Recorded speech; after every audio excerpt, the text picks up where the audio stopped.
Mantan Bupati Lampung Timur, Dawam Raharjo, resmi ditetapkan sebagai tersangka oleh Kejaksaan Tinggi, Kejati, Lampung dalam kasus dugaan korupsi proyek pembangunan dan penataan kawasan gerbang rumah jabatan Bupati Lampung Timur tahun anggaran 2022. Penetapan dilakukan Kamis malam, tanggal 17 April tahun 2025, sekitar pukul 23 waktu Indonesia Barat.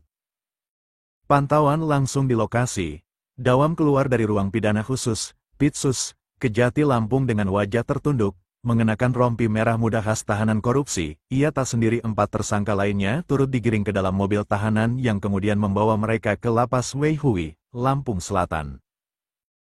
Berdasarkan hasil pemeriksaan dan alat bukti yang telah kami kumpulkan, tim penyidik menyimpulkan telah ditemukan bukti permulaan yang cukup. Maka, status saudara MDW alias DWM, saudara AC alias AGS, saudara MDR, dan saudara SS alias SWN kami tingkatkan menjadi tersangka, tegas Ketua Tim Penyidik Bidang Pidana Khusus Kejati Lampung, Armen Wijaya. Armen menjelaskan, proyek dengan nilai kontrak Rp6.886.970.921 itu sejak awal syarat kepentingan, bermula dari ide sang bupati untuk membangun ikon daerah yang terinspirasi dari patung Tugu di salah satu kabupaten di Lampung. Proyek tersebut berubah menjadi skema manipulatif. Pekerjaan ini seharusnya memerlukan keahlian khusus karena menyangkut desain patung, tapi oleh PPK justru dipalsukan seolah-olah sebagai proyek konstruksi biasa. Lebih jauh lagi, perusahaan pemenang tender, CVGTA, sudah dititip sebelumnya oleh tersangka DWM, ungkap Armen. Tak hanya itu, perusahaan CVGTA yang dikendalikan oleh tersangka AGS, kemudian menyubkontrakkan proyek kepada pihak lain. Skema licik ini mengakibatkan kerugian negara sebesar Rp3.803.937.439, berdasarkan perhitungan penyidik. Armen menegaskan, penyidikan tidak berhenti sampai di sini. Kami telah memeriksa 36 saksi dan mengumpulkan berbagai dokumen pendukung. Proses hukum akan terus berjalan dan kami tidak menutup kemungkinan adanya tersangka lain, katanya.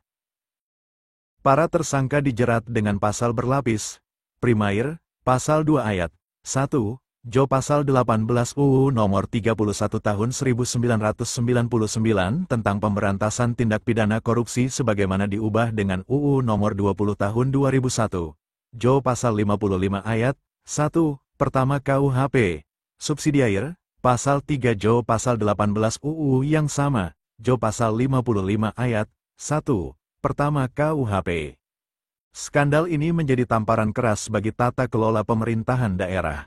Masyarakat kini menanti langkah tegas aparat penegak hukum untuk membongkar seluruh aktor di balik proyek markup yang merugikan rakyat Lampung Timur. Berikut profil singkat para tersangka: MDW alias DWM, mantan Bupati Lampung Timur; AC alias AGS, Direktur CVGTA, Perusahaan Pelaksana Proyek; SS alias SWN, Konsultan Perencana dan Pengawas Proyek; MDR, ASN Lampung Timur, Pejabat Pembuat Komitmen, PPK, Proyek.